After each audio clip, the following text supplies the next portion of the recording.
ایک آدمی تھا، وہ ہر سال جو ہے نا پرندوں کے بچے نکال لے جاتا تھا جب سیزن آتا تھا موسم.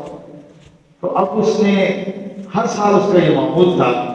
پرندوں نے اللہ رب العزت کی بارگاہ میں عرض کیا کہ اللہ یہ آتا ہے ہر سال ہمارے بچے نکال کے لے جاتا ہے، اب جب یہ بچے نکالنے کے لیے آئے تو آپ اس کی کوئی پکڑ کرنا.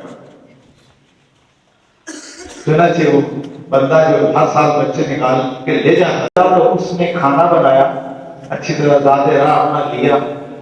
اس نے کہا چلو راستے میں کھاؤں گا. راستے میں جا رہا تھا، اس کو بھوک بھی لگی ہوئی تھی.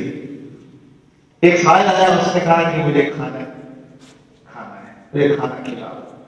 اس نے وہ سارا کا سارا کھانا اس کو دے دیا، صدقہ کر دیا.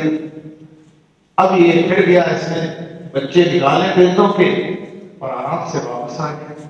پرندوں نے شکایت کی کہ اللہ اس سال بھی وہ آیا اور آپ نے فرمایا تھا میں اس کی پکڑ کروں گا.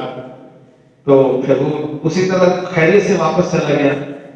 اللہ رب نے فرمایا کہ یہ بندہ جب گھر سے چلا تھا تو اپنے ساتھ زیادہ رات کھانا لے کے آیا تھا.